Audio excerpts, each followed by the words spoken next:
Well, thanks for being here, Ashley, with us. Sure. Yeah, really nice. Thanks so much for doing this. I'm sure people will have a lot of questions for you. Everyone who just has joined, sorry, I see there's people keep joining. Please, when you have any questions for Ashley, put them in the Q&A box on the bottom. And I think everyone that's here is probably here for you, so they will know you. But maybe as a short introduction, can you tell us what kind of, well, documentary photography you focus on and when you started, like a little biography of Ashley? Okay, sure. Yeah, so my name is Ashley Gilbertson. I'm a photographer. I guess, yeah, I'm a photojournalist. I've been working for the past 20-something years. Since I was a boy. I started out as a skate photographer, and my interest quickly moved into the street and into social issues. I actually just came across the picture when I was looking for the images for this presentation, but there was an image that I made that sort of transitioned me away from skateboarding very early on in my career, which was Cypriot women holding photographs of their children who had been lost during the war, and they were begging the Australian government to try to help them find out what happened to their kids. And when I made that picture, I think it was back in like 1994 or something like that, or no, maybe 96 when I was 18.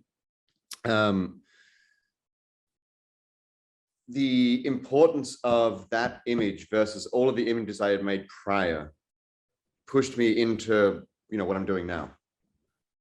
So I thought about actually using that as one of the pictures for our discussion, but then it was a little bit self-indulgent. In which way? Well, in that it's important. It was an important image because it was important to me and it propelled me to become a photojournalist. Yeah. But it's not important to anybody else. Maybe them, you know, but yeah. It's not a picture like, I think the conventional understanding, or conventional, I guess, like the wider understanding of what's an important image as far as impact or influence goes is a different definition that we're talking about today. I don't know, I've actually struggled dramatically with trying to edit for this today. Yeah, I've heard that before, because I think it's quite difficult, because the question is literally, what is your most important photograph? And of course, you can look at so many things that are important in photographs. It could be the story, it could have been in importance to you. I mean, it could have been anything, but yeah, I'm curious to know which image you did end up with for your most important. So if you could either first tell us or start screen sharing right away, it's up to you. Yeah, okay. I can start sharing on the preview if you see that. Yeah, 100%. Okay, so I chose a few different images for which I apologize. I'm sort of accidentally going to address the failures at the same time as the what I regard as pictures that had some impact in my career. Because in the end, obviously, like the only reason we do all of this stuff is to have impact, right? Mm-hmm. Like, otherwise we don't do it.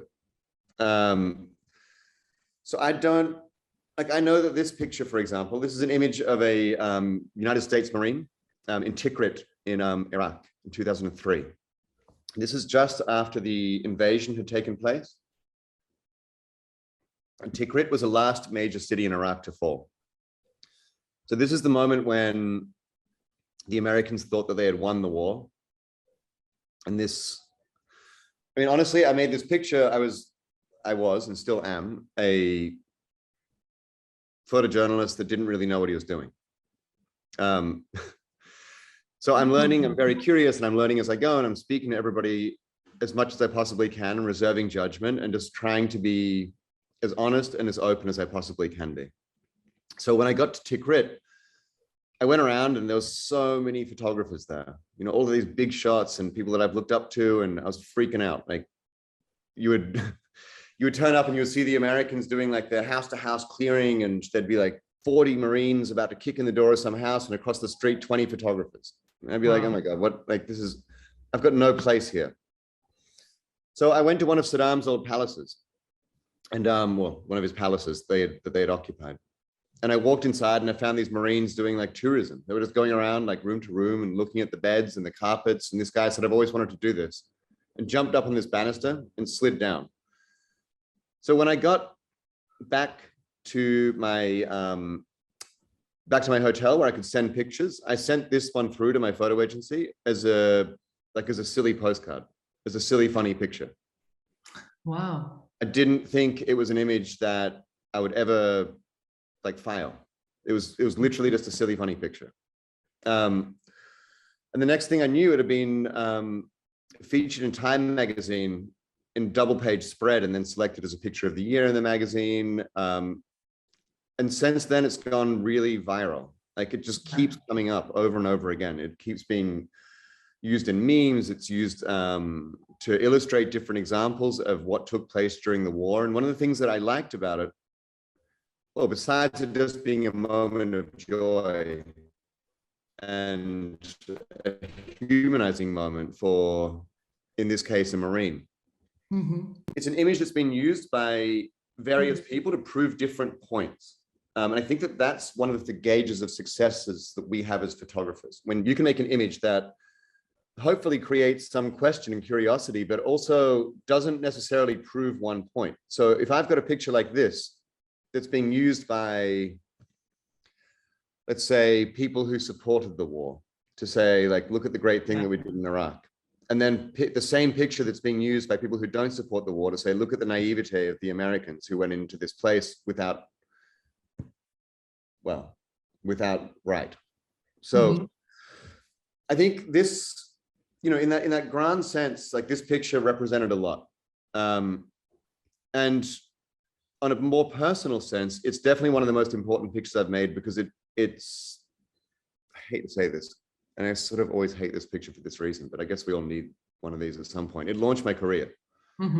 Yeah. I went from being somebody that nobody knew to all of a sudden the guy who took the picture of the guy in the banister. Yeah, yeah, I can imagine. So it went all over. Like when I got my first assignment for the New York Times, they said, I mean, I had Ruth Fremson who vouched for me at the paper, but the photo editor immediately knew me because of this photograph. When I tried to join this photo agency, 7, I went up to Boston and I met all those guys, like all of the founders. And I was introduced to them by a mutual friend as the guy who took the slider. Yeah. Yeah, people know, I mean, all over the world, photojournalists know this picture. I mean, it's being used in schools to talk about photography. It's everywhere. Yeah, so it went everywhere. So, but then like, I mean, I guess we'll get to impact in a minute. So then, like, that's one that I thought maybe this is a more recent example of a picture that had some impact, let's say. This is a picture of Officer Eugene Goodman. And this is during the siege of the United States Capitol on January 6th. And some of you guys might be familiar with this image, but Gene Goodman, it's on and off here sometimes, but so Eugene Goodman stopped for a short period the rioters as they came into the Capitol and stormed the Capitol as a way to try to prevent the vote from being approved by Senate and House. I have a lot of pictures from this day, but this is the picture that went, you know, that really spoke to people. And of course, you know, my colleagues, Ron Haviv were there, Mark Peterson was there, Christopher Lee were there. And we all have a version of this picture. For whatever reason, this is the picture that started getting attention very quickly after the riot. And I mean, personally, I don't think my picture is any better than anybody else's there. I do know, though, that this picture went out before anybody's. So you were quicker. Yeah, which is generally the thing in news, right? Like, Yeah. it's not about being best, it's about being first. Yeah. And in a way, it's quite true. But who published it first then? The New York Times Magazine. Okay. Yeah. So this picture has gone on, like this picture went very viral as well. And it's funny because I think in the past, maybe 10 years ago, we would have said like, this picture was published in newspapers around the world and blah, blah, blah. But now it's like, how do we reach people, right? It's social media. Mm-hmm. So this picture's been written about by academics. It went viral. It continues to go viral at different times. It obviously stands the scene that we're looking at. So a friend of mine who is an academic at the Harvard Art Museum wrote about it and talked about, you know, the issue not just of what Jean Goodman is doing as a hero on this day, as a very rare moment. Well, the only real moment of something that we can be proud of on that shitty day in the United States, but also as a question of race. These racist protesters walking into the Capitol and occupying that place, and this lone Black police officer standing his ground in the same holes, in the same hallways as stood the men who held down African Americans in the United States. Yeah, so there's a lot of double meaning behind this picture that, And I mean, to me, like when I look at it now, you know, like looking at the white hands in the foreground, you know, it speaks to it. And the only reason, I mean, and to be perfectly frank, the only reason that I'm behind everybody is because I thought he was going to shoot into the crowd, and I wasn't wearing armor, so I needed to get something between me and him. Which was the person in front of you, the people in front of you. One of the protesters, right? So this picture was also a finalist as part of a group entry from the New York Times for the Pulitzer this year, and it's been collected by a bunch of museums. It's, you know, it's in various textbooks and so on. So like this picture has definitely had impact. It's moved a lot of people, but like quantify impact, you know? Yeah. And that's where I struggle. I mean, to talk about this picture, like how did this change anybody's life? Well, in a positive way or in a negative way? I don't know.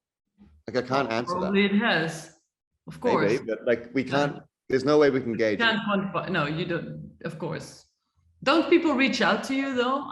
There must have been people reaching out to you after this published in the New York Times Magazine. Yeah, I get tons of messages, yes. But it does, those guys are still out here. Like the massive polarization of American and global society still exists. The rise of the hard extreme right continues to explode in popularity. Racism is still very front and center. Like this picture didn't change shit, nor did any of my stuff. So I have been. So in a way, you believe you're making a change, and then, like as a photojournalist in general, but on the other hand, you're now saying I don't believe it changes anything. Or no, that's no. On one hand, I'm saying I don't believe my work has any profound effect on anything. But on the other hand, I'm saying I've got no choice, because what else do I do?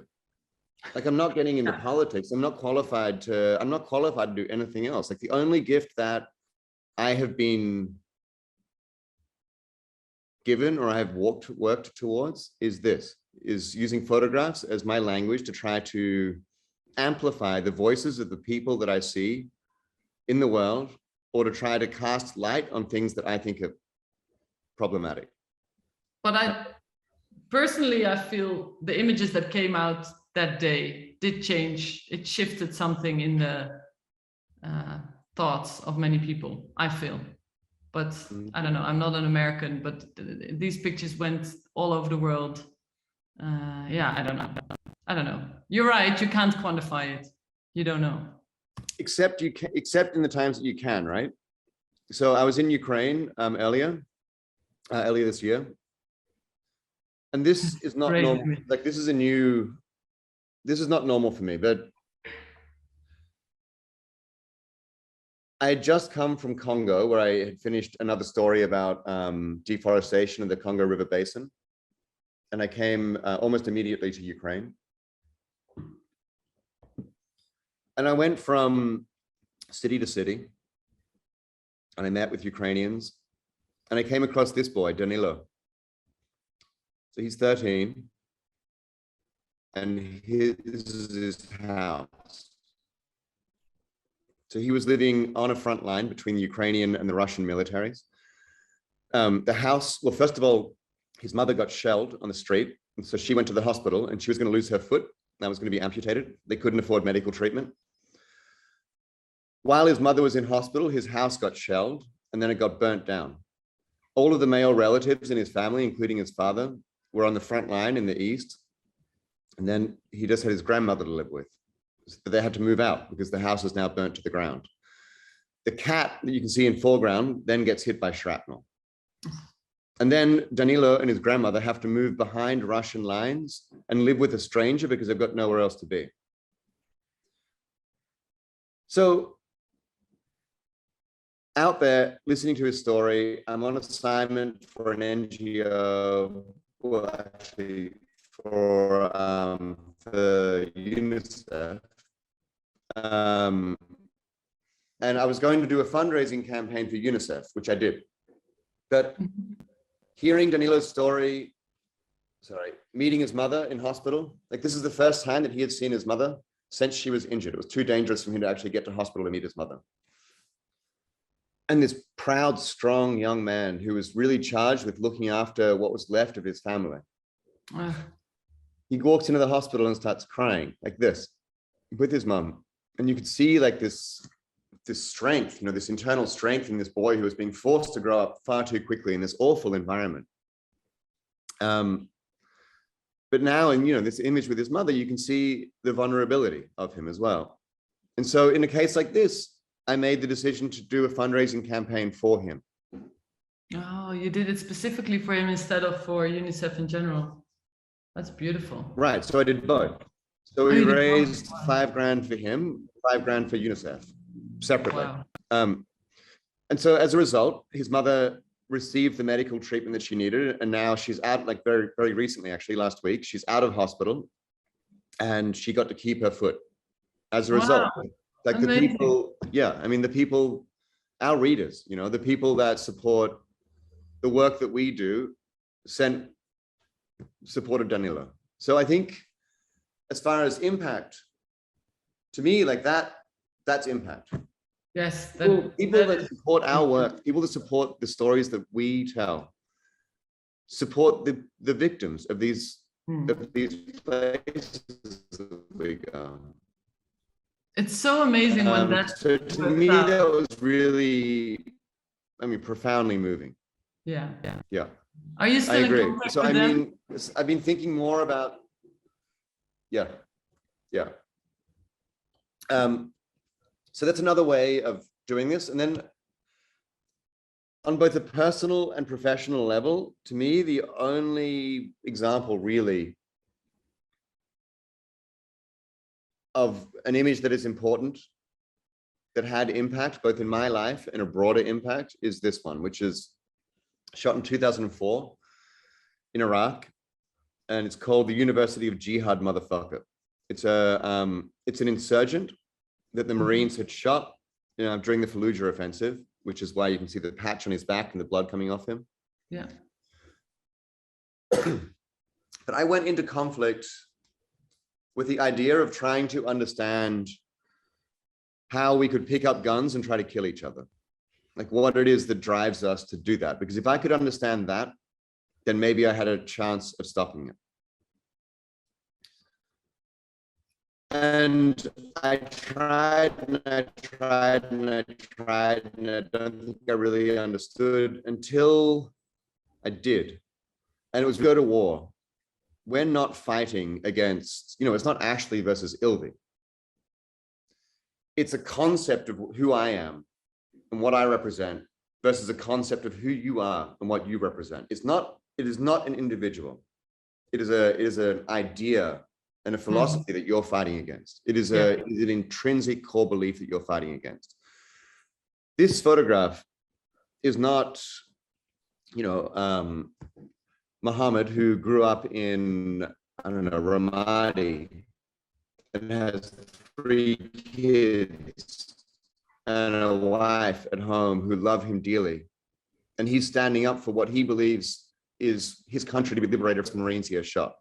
The US Marines he has shot somebody that was trying to kill them, that represents Al-Qaeda, who attacked the United States on 9/11. Mm-hmm.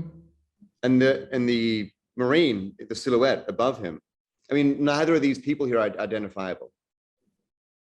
That's the point of the picture. The Marine that's standing there, you know, that's not Billy Miller from Pearland, Texas. It's the whole Marine. It represents it's George W. Bush. It's America. Yeah, it's foreign intervention. It's arrogant. Yeah. It's symbolic. Like this. So this image went far and wide as well. It's been used a lot in museums, in academic texts. It's been published very, very widely throughout international media.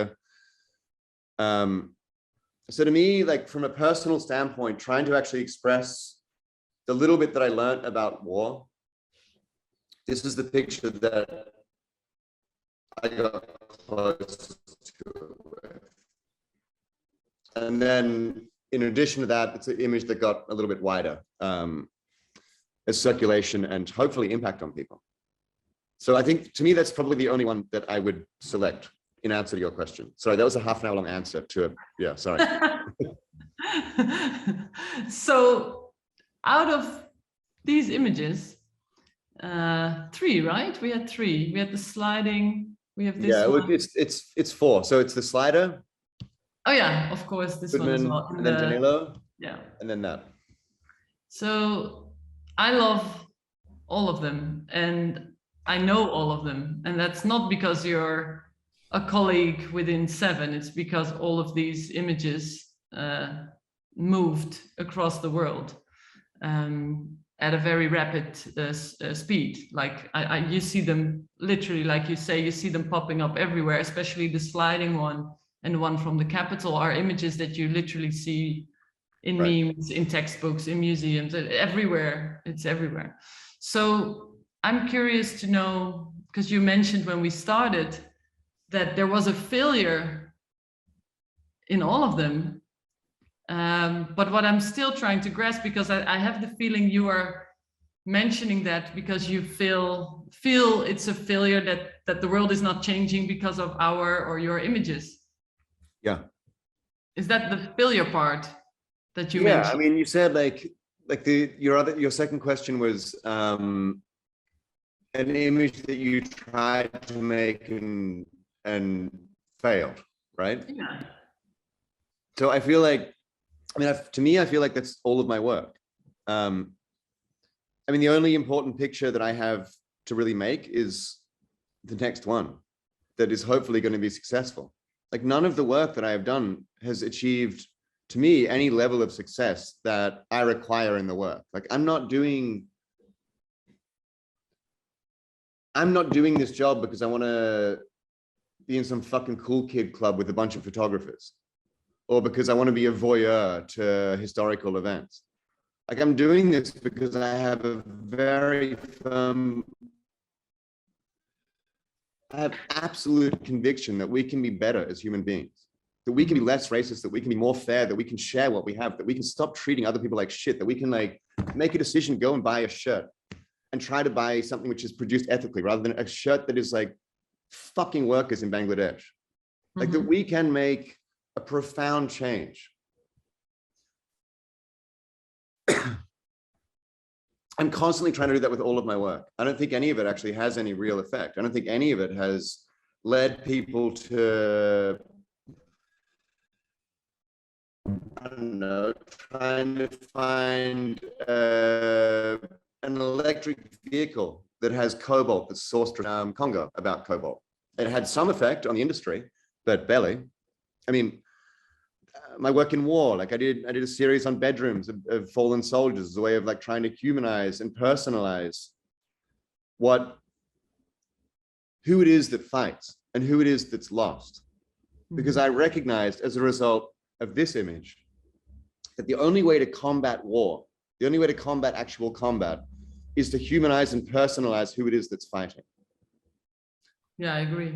I agree. How many wars have there been since then? Like I know that I live in a total dream world in which we can be the photographers that stop all war, but fuck it, why not? Like, why not live in that dream world? Why not try? You know? I totally believe it's possible. I also believe that your images do have impact. Yeah, so I wouldn't call it a failure. I'm wondering if you have any pictures in mind, maybe of other photographers that literally changed the world. Does that happen in your, do you feel that happens?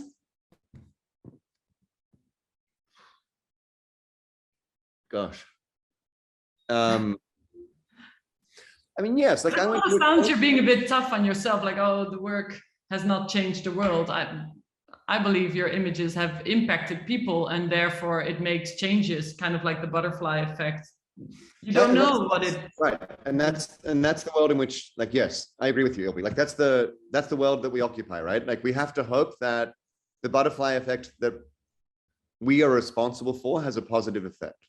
Exactly. Well, a net positive effect, because nothing will always have a purely positive effect. But yeah, I mean, I went to a talk the other night up the street, and Nick Ut was there with the picture of the little girl who was burnt by the napalm, and she was there, and Naktwe was there, amongst others. And there was a couple of things that I learned from that presentation. Like, I was pretty moved by it, you know, meeting the woman who's actually in the photograph. It's so passionate. But seeing that picture in yet another context, like, how many times have we seen that picture of the little girl running down the street burnt by napalm? So many times. It still has such a profound impact when you see it. It is so awful. It is such an amazing image. That picture unquestionably had a massive effect on American foreign policy in Vietnam, on America pulling out of that place. Yeah. The way that it humanized and showed us what was taking place. Now, I think that images like that have had an effect. I think that images like Ron Haviv shoots, you know, like images that Ron made during Bosnia, for example, that were used in trying in the International Criminal Court, or in The Hague, I think it was, to prosecute war criminals. That's quantifiable and a strong and important impact. The thing that Naktwe said that really, and I can't quote him exactly because I didn't write it down, but the thing that really moved me and sort of gave me hope in what we're doing. He said that there's no end to this. There's no, like, I mean, in context of what we're talking about, there's no picture that's going to stop this.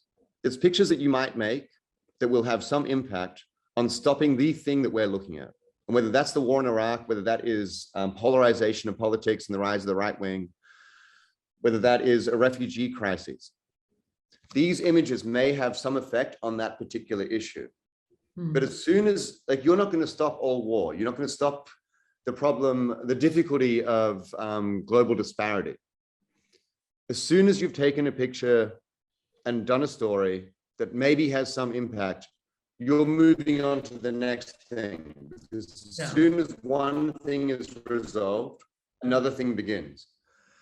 And so hearing that from, you know, somebody who is older and wiser than I am, gave me hope. Like, I know that this is not a sprint. Like, we are all in a marathon, and we'll all be born and we'll all die without seeing any effect. But we can do that, which is try, and then wake up again tomorrow and try again.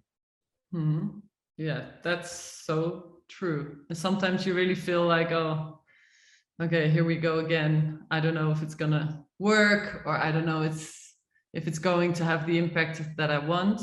And sometimes, well, I don't know about you, but I really sometimes also feel a bit miserable about the lack of it. Yeah, you have that in the same way that you feel a bit hopeless sometimes, I guess. I don't know if that's the right word. That's the word I would use for some of my images, that it's a bit hopeless. Absolutely. That's the word. Yeah, it's like, oh, it doesn't change that much. But I also truly believe, well, it's the butterfly effect that does keep me going, to be honest. Yeah. By the way, sometimes you are breaking up a bit, but I'm not sure if I'm the only one hearing that. I thought maybe it's my internet, so I didn't mention it, but It could be, it's probably my internet. It sucks here. I don't know why. I live in New York City and like the internet sucks. well, even though when you break up, we can still totally make out what you're saying. At least I can. So I think others can too. Okay, so let's move to the third question. Because that's answered your second question, right? The photo failure, or is there any image you want to show for that now? No. So what is your dream image or story? And it doesn't have to be a real story. It doesn't have to be a real story at all. It can just be something made up in your mind that's totally unachievable in any way, but yeah. Well, I mean, I think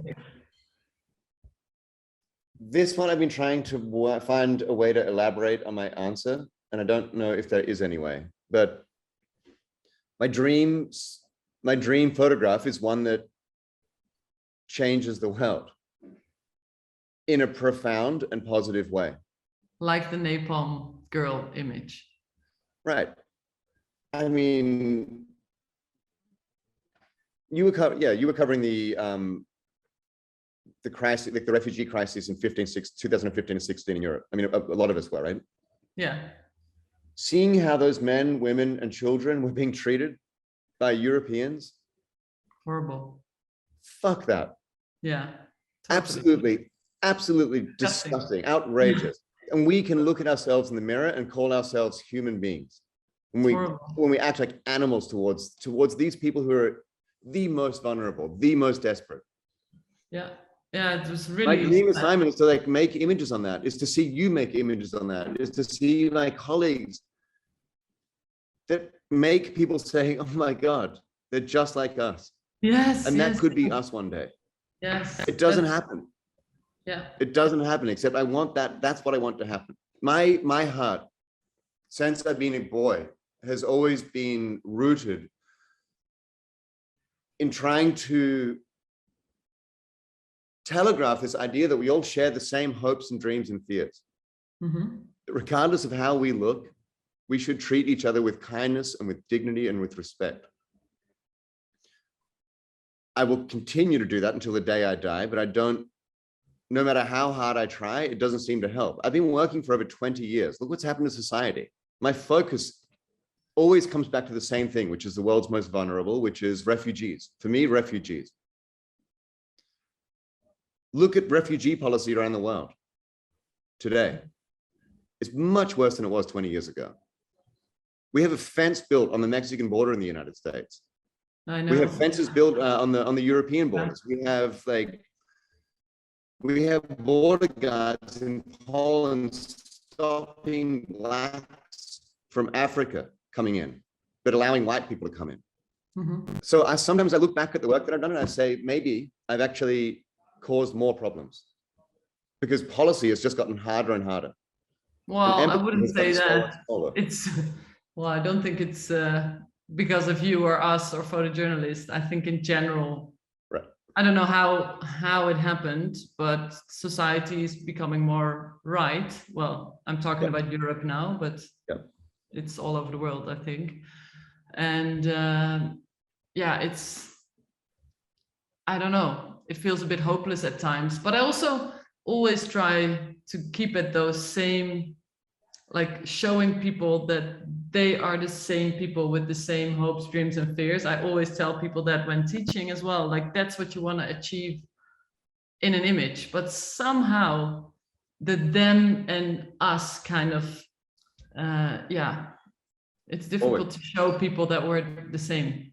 Yep, I know. It's also my aim to show people, and it's quite easy when you can show images and talk about it and tell stories. People usually feel like, oh, wow, yeah, that could have been me, or that's us, or they are the same. Mm-hmm. But that's when you're standing on a stage and talking about pictures, you feel there's a connection somehow being made.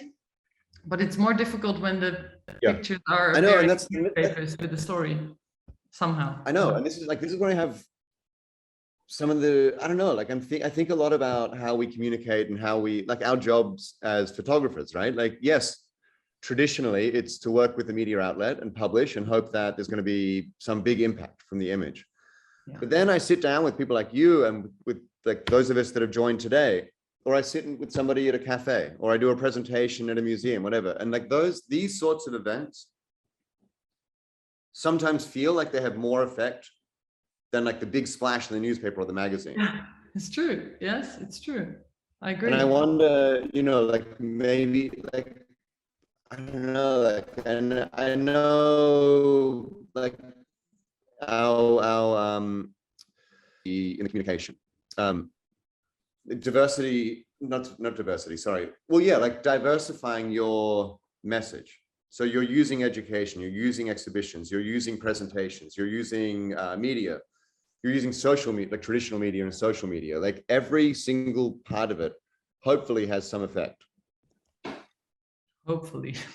Yeah, I agree. Hopefully, let's keep the hope and the spirit. I see there are some questions coming in, but I haven't read them yet. So it's always, let me see. Let's start with the top one. I'm not sure if you're seeing them. They're in the Q&A box. And anyone else who has a question, please put them in the Q&A box. The first question is from Kent. Your photos of January 6th were very powerful. Oh, sorry, were powerful. I'm adding the word very. I think they were very powerful. What were the most important things you did to A, think in advance what you might encounter, and 2, think, move, and click in the heat of the moment? Sorry. So in advance of the day, I didn't think anything was really going to happen, because those people had been to Washington numerous times before. They had mounted protests in other parts of the country. So I accepted the assignment from my editor, thinking it was just going to be another political rally. Okay, I was completely wrong. So I did absolutely no preparation whatsoever. I mean, I turned up the day before. I went to my hotel room and like Ron and Chris and Mark and everybody were out working. I mean, Ron was literally texting me like there's fights on, I think it was K Street. Anyway, like there's Proud Boys fighting with protesters. And I was like, whatever, I'm doing yoga. Like totally like thought it was going to be nothing. So very much wrong in that sense. But then in the heat of the moment, I mean, I think it's the same way that we all work, like me and Ilvy around the world, which is it's common sense where you're putting safety first. And because, I mean, we are not useful as dead photographers, right? Mm. And we're certainly not useful as photographers who got robbed of their cameras. We're not useful as photographers who had their like faces punched in by a bunch of protesters. So you move in a way that hopefully keeps you protected. So, you know, as an example, there were numerous times on that day where it was pretty clear that I was being threatened by various parties. Like so, personally being like people wanting to take your cameras or pushing you. Okay. Right.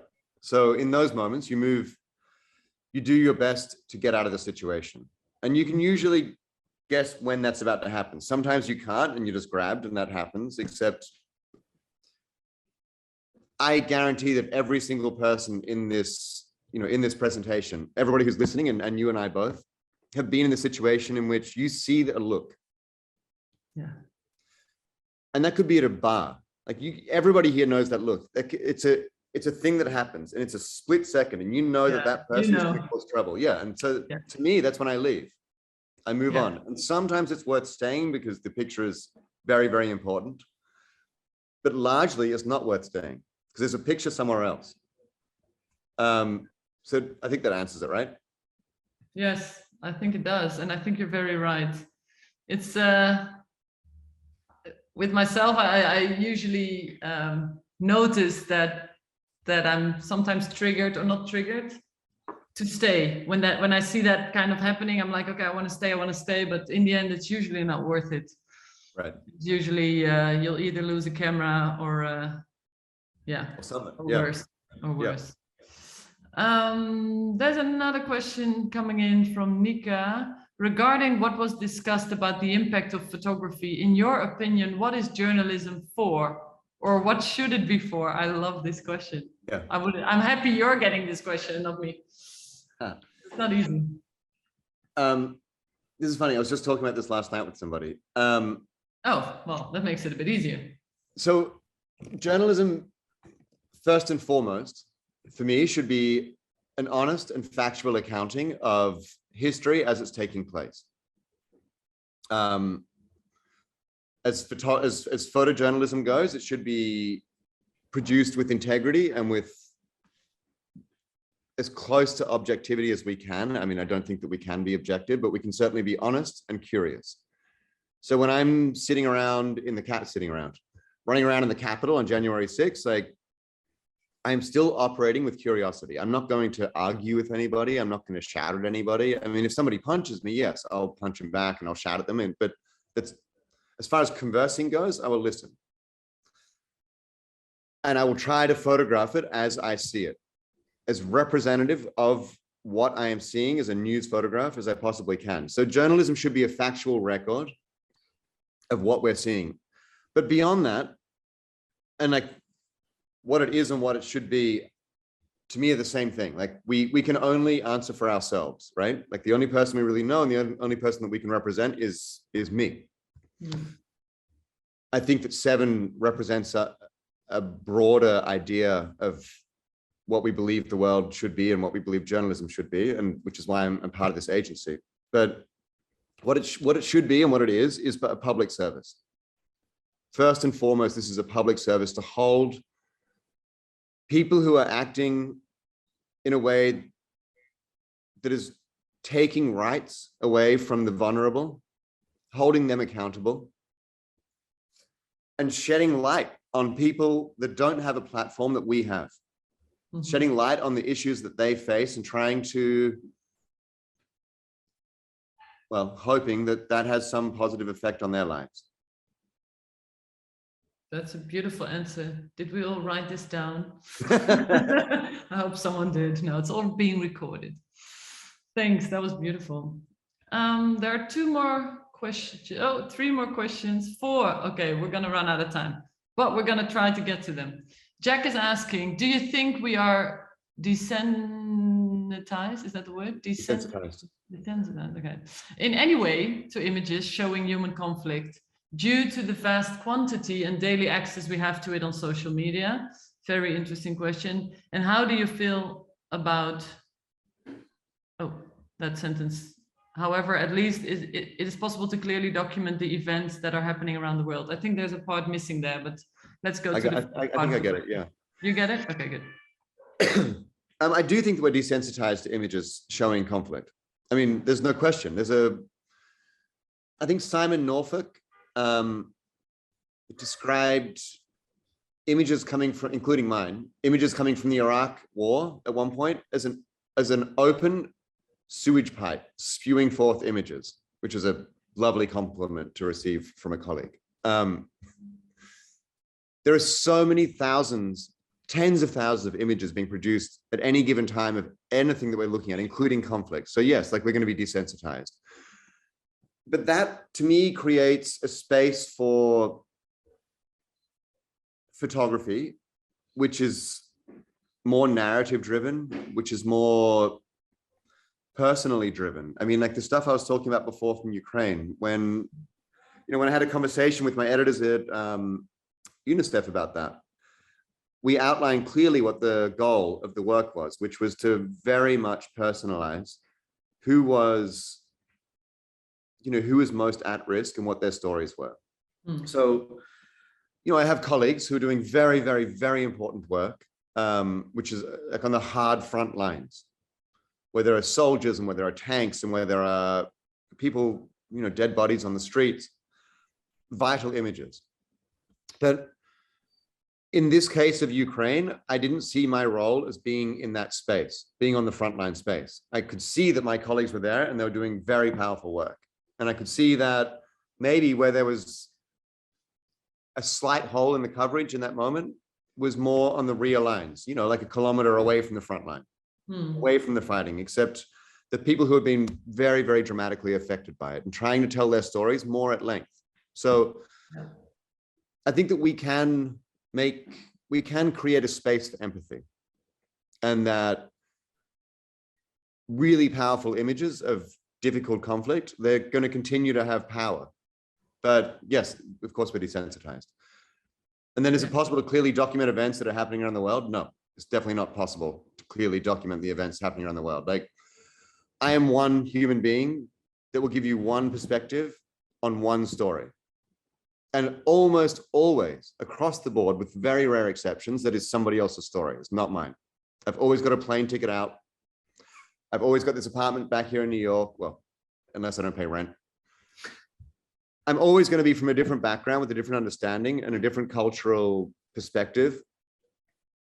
I can't clearly document anybody's story. I can do my best to represent it honestly and with love, or with a fierce critique, let's say, or with objectivity in the case of news. But clearly documenting it, no. There's no clarity, man. Anyway, like, there's no clarity in the world. Like, the deeper you get into anything, the more gray it gets. It's impossible. the more, yeah, exactly. The more you look into stories, it becomes more complicated. Yeah, it's a nightmare. I wish I was 18 again and everything was like, black and white. Yeah, this is the story. I can tell this, and it's so simple. And yeah, no. Unfortunately, it's not like that. Dominic is asking.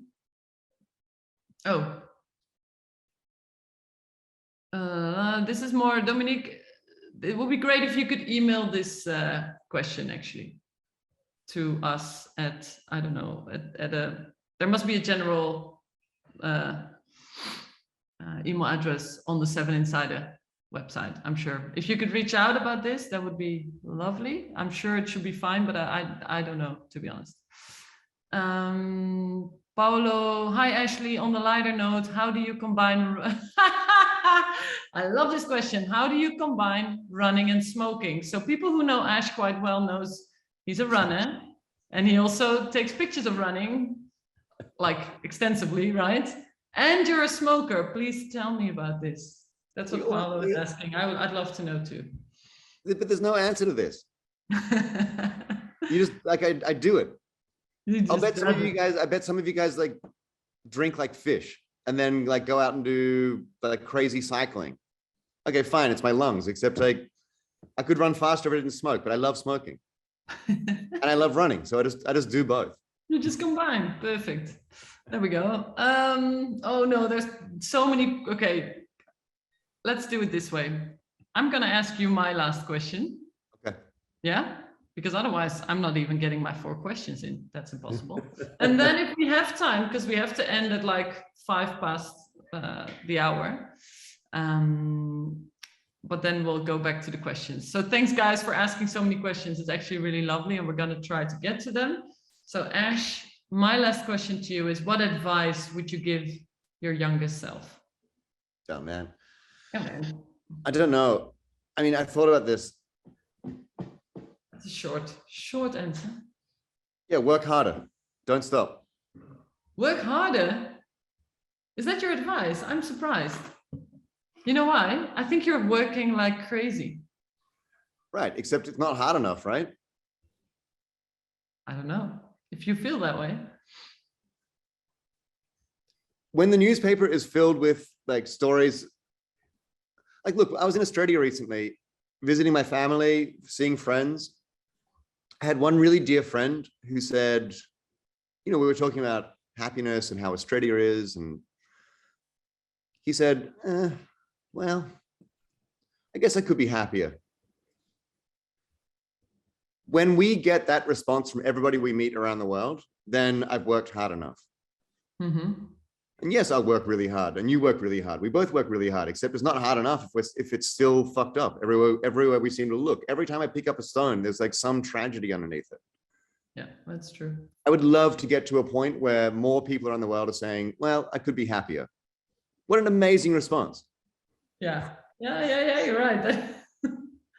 I like your answer, but it's also a big burden, the right word. Like it's not a burden. I think I don't see it. Maybe it is, but I don't see it that way.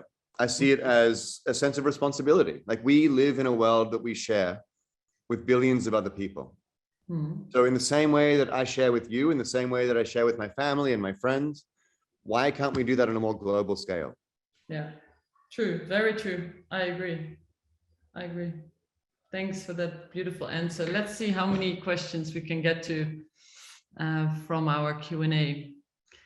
Let's start with John's question. Your striking image of the Ukrainian boy who lost his home and feared for his mother's life reminds me of William Albert Allard's photograph of the Peruvian boy whose sheep were killed by a hit and run driver. I think I know this image. Yeah, in both cases, the image moved individuals to give and make an impact, helping one human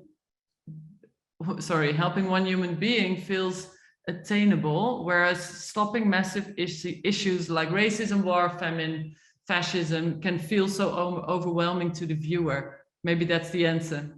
Yeah, that's well said. It's really well said. Yeah. But the struggle there, John, is like we are going into this trying to address war, famine, fascism, right? Like we're going, as photographers, we're going in and we're looking at an issue. Like when Ilvy goes to Ukraine, you're going to be looking at the war. Like that's the assignment, is the war. But once you get there, you start like drilling down, like making it more and more and more personal. So I think you're right. Like maybe that's an answer. Yeah. Yeah, I agree. Well, I think it's much easier, yeah, like you said, to connect to individuals, to stories on individuals, because you feel connected more. Well, sane people kind of do. You have the kind of people that really don't seem to care, but that's a whole other story. Sean is asking, is there something that you can share about the decision that you made for editing for color or black or white for your photos? Sure. I'm curious too. Okay, there's the honest answer here, and then there's like the over romanticized answer. I'll do the honest one. Come on. Okay, do the other one. It's a mix, except like, Sean, I was talking to Ava about this last night. There are times, that's a mutual friend. There are times that you make an image black and white because it just looks shit in color. I figured that would be I mean, let's be straight, right? There are also times you make an image black and white. Like a lot of my running pictures are black and white, purely because I'm shooting them all at nighttime in awful light on my phone. Yeah. If you saw my color files, you would die. They're disgusting. They're so grainy, they're so pixelated, but you convert it to black and white, it looks like grain now, and it gets all crazy, and it's cool. Like it looks great. Yeah. Yep. So sometimes it's purely aesthetic.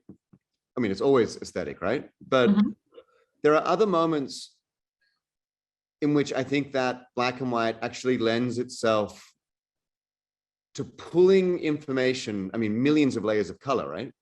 Pulling all this information out of it and helping the viewer enter this space that you're trying to bring them, which is an emotional, vulnerable space.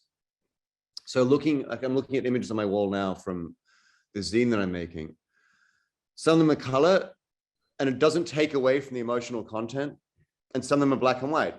And if those black and white ones were in color, it would be taking away from it. When you have like bright orange light on somebody's face in the afternoon and a deep blue sky and like bright green trees, all of this, like, it becomes so pretty, you actually lose the feeling of the image. So I think in times like that, I do convert it to black and white, or I shoot black and white film, purely to try to get the emotional message across. Like, and this goes back to who I am as a photographer though, which is I don't get hired, or I don't shoot pictures to show how something looks. I shoot pictures to show how something feels. Yeah, well, that's a beautiful way of saying that. It's Thank you. Really, yeah, I've never heard that actually, but it's so true. When you don't feel anything when looking at an image, something went wrong along the creative process there. Yeah. Exactly. Yeah. Yeah.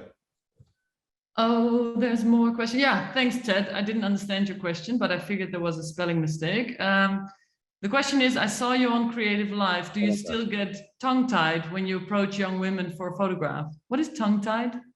Tongue-tied is like when you choke up, like blah, blah, blah, blah. Oh, do you do that ever? No, it was okay. Yes, sometimes. Oh, really? Tell us more. That was really embarrassing. So it was this like street photography course for Creative Live, like how to shoot pictures on the street, like how to approach strangers. So they went out and they filmed me like photographing people on the streets in Seattle.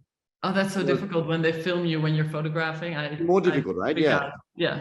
So like I'm talking to people and there's all these people shutting me down, like, no, don't take my picture. But you know, like as we all do, like you need to get a name and an age and a profession for a caption. And then like some sort of contact information so that should you need to fact check later on, you can. Yeah. So there's this moment where there was like a lady coming up an escalator from a train station. And I took a picture. She hit this nice light. And she came out the top of the escalator. And I think I said something like, hi, can I have your number? The hell is wrong with me? It was so embarrassing. It was so dumb. But it was like, I don't know. So yeah, like I'm normally, I'll say like, my name is Ashley Gilbertson. I'm a photographer. I'm doing That's this. a right approach. Can I please have your name? Is it okay if I have a contact number or email? That was an outlier. Yes. You kind of accidentally skipped that essential part. Yeah. Oops. I see. Okay. Oh, lovely. Okay, we have 2 questions left. I'm gonna leave James's question as the last question because I really like that as an end question. And Gavin is asking, hey Ash, when we spoke when Russia invaded, you mentioned you wanted to go and document the war, but that you had obligations in Congo, yeah? You made it over to Ukraine after that job. How does your approach to these kinds of situations change based on the timing of current events? Mm-hmm. I look at a question of necessity. So when the full-scale invasion took place in Ukraine, I could see that there were a lot of photographers that had decided to drop everything and go there. So I had an assignment in Congo that I'd been working on for a very long time, trying to get out there on the deforestation story, and another story that's coming out, I think tomorrow, about charcoal. So I looked, the way that I conceive it is I look at the amount of photographers that are in a certain place. If there's 1,000 photographers in Ukraine at that moment and 10 in Congo, I'm going to Congo. Yeah. Like I'm much better suited to these environments where there's less people, because I feel more of a call. Like I know that my colleagues in Ukraine are going to do a very powerful job photographing a very important story, and I don't need to be there. My voice isn't that special that I'm going to add something, make it 1,001 photographers, and I'm like the number one who's going to bring it all home. No, my colleagues are very fucking good at their jobs, and I trust them.